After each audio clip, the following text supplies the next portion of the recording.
Alright, now X-Men First Class. Better than X-Men Origins Wolverine. But I do have some questions. Not a confusion. So the story is, at the height of the Cold War,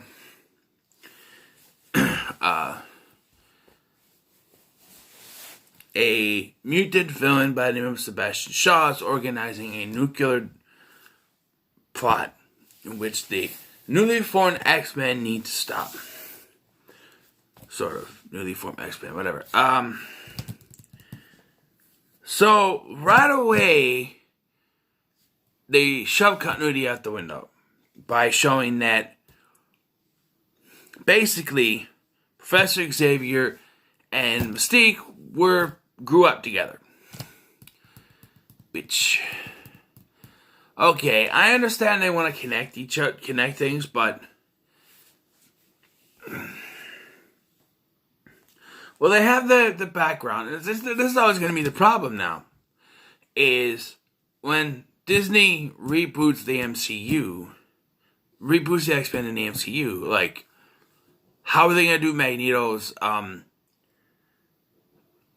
origin? I mean, because, like, this is happening in World War II. Just get to the point where, like, he's, like, it's a very unchangeable origin where he was Polish during the Nazi Germany stuff, World War II, and he was separated from his parents. It's very, the concentration camps, it's very, unchangeable. It's getting to the point where he should be dead at this point. Not just old, but dead. I know, you see the story again here. It's a little bit different. They interject Sebastian Shaw, which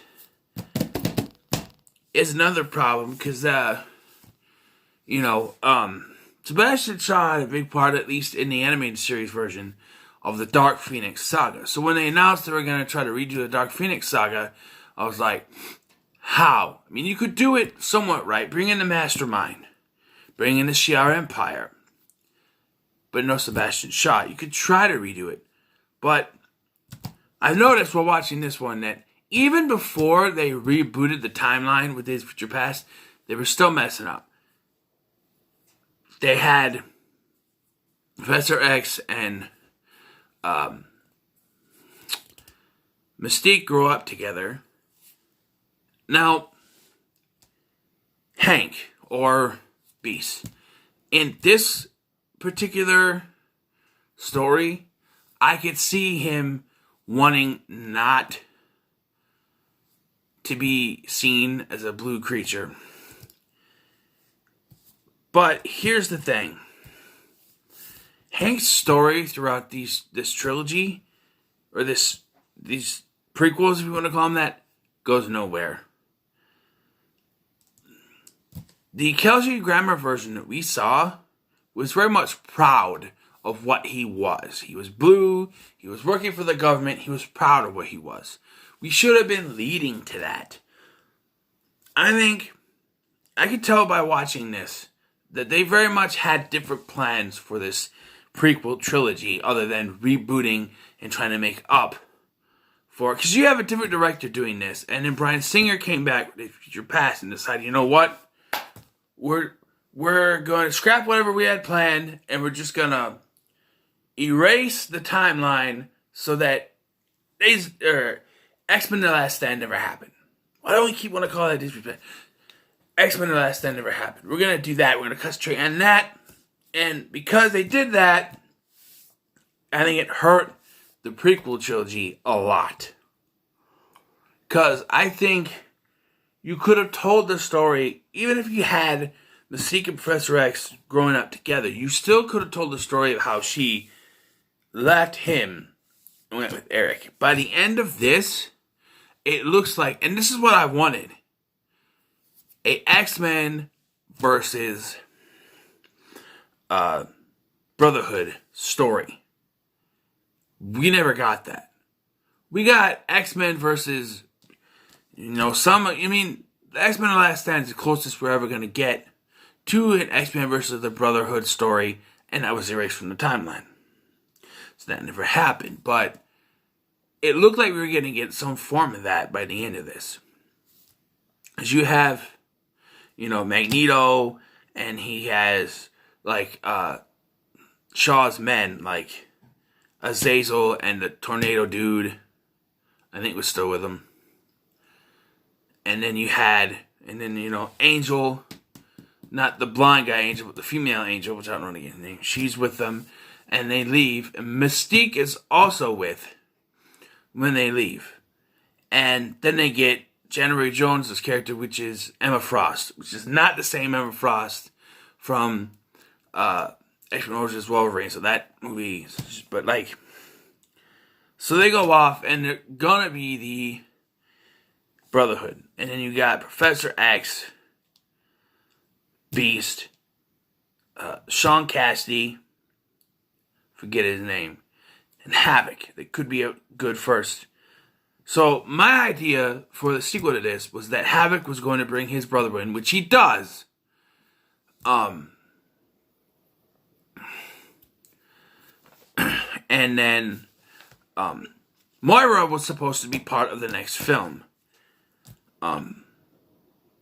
Showing up to follow some kind of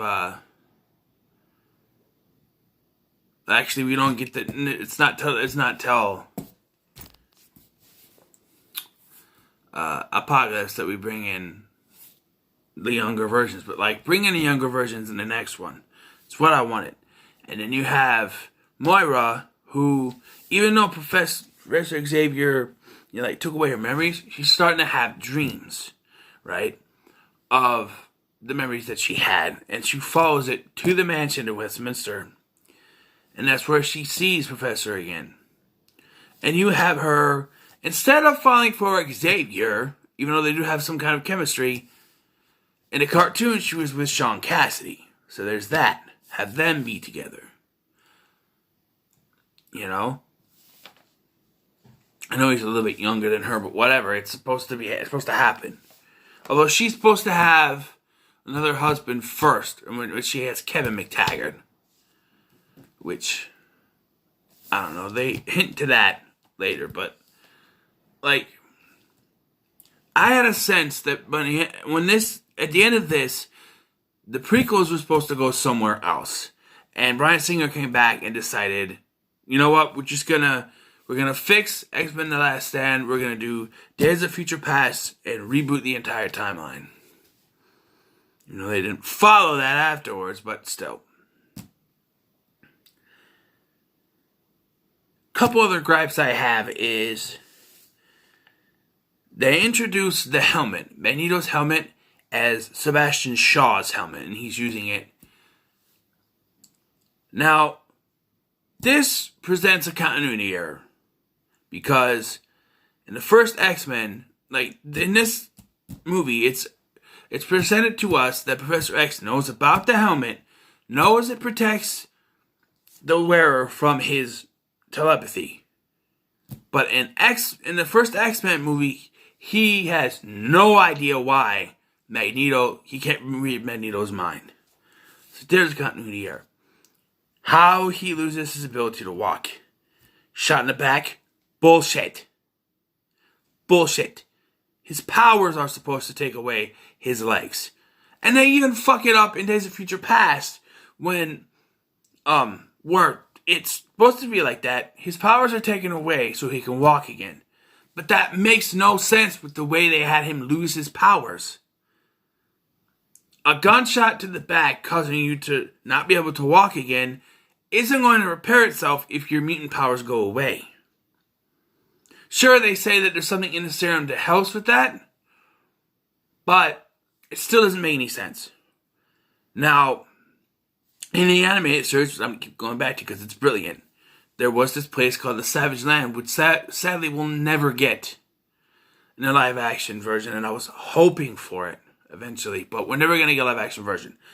In the Savage Land, there's this force field that stops all mutant powers. While the professor was there, he could walk because he didn't have his mutant abilities. Because his mutant abilities, his mind was so powerful, he could no longer walk. It was, the more his mutant powers, his mind was so powerful, he could not, when you have control of everything, something is going to go, and this, unfortunately, was his legs. That's the way it was. Here, it's a gunshot to the back.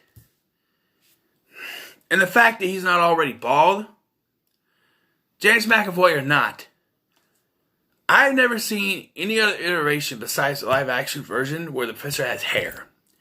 And the way they have him lose his hair is stupid.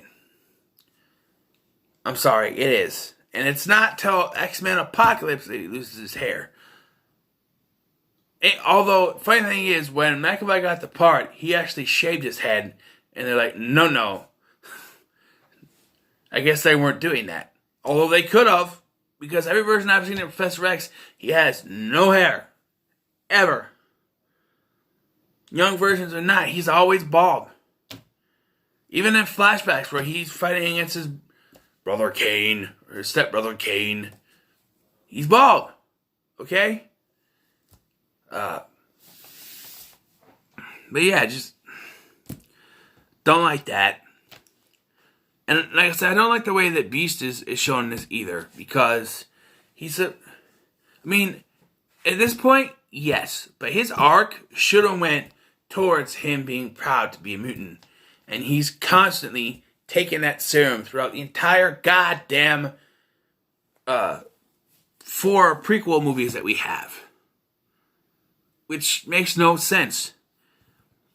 And by the time we get to Dark Phoenix, his story is way out of whack completely. And we'll get to that eventually, but enough of me bitching. Kevin Bacon in this, pretty good. I love the origin of Magneto in this, it's actually pretty good. The actors, James McAvoy, Michael Fassbender, absolutely great. Introducing the X-Men though. When I thought of First Class, you know what I thought of? The First Class.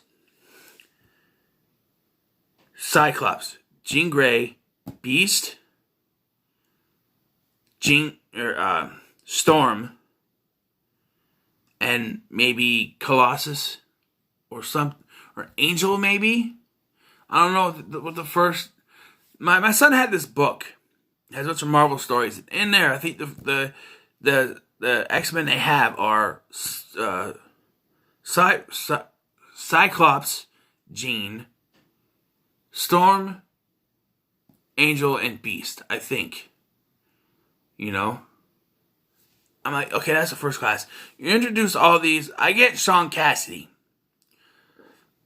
Whose name I can't remember. I get he should be part of this origin because he has connections to Moira McTaggart.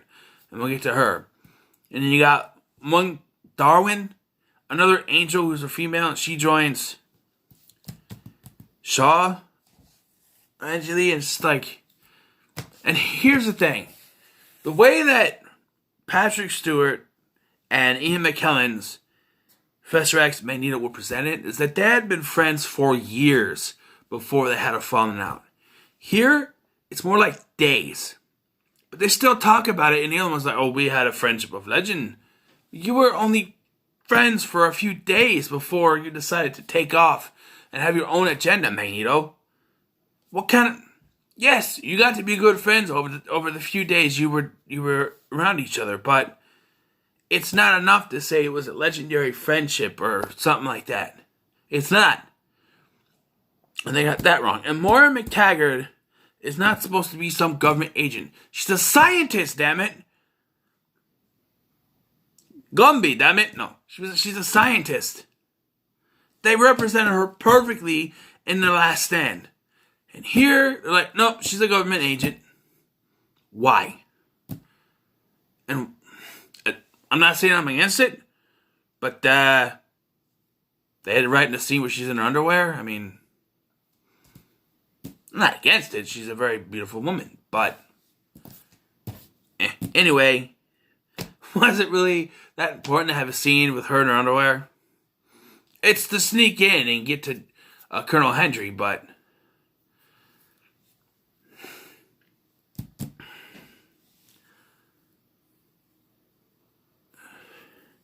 yes, there's a character named Stryker, and that's supposed to be the Stryker's father. The Stryker that went after Wolverine, his father. Yes, there's a cameo by Hugh Jackman, by the way. You know, I'm Charles Xavier. I'm Eric Lencher. Go fuck yourself. I love that. And although they do mess it up in Days of Future Past, and we'll get to that. But like, this is one of the good ones, okay? It is one of the good ones. I like this movie. But there are problems with it, like I've stated. There are problems that mess with the continuity of the original series. If they were going to connect with the original franchise before this, they were going to have some problems, but they could have fixed it. And then it did Days of Future Past, and it went beyond fixable, but it's still a good movie. Great characters, great cast, good story. All around great. So I got to give it an 8 out of 10 for X-Men Days of Future Club.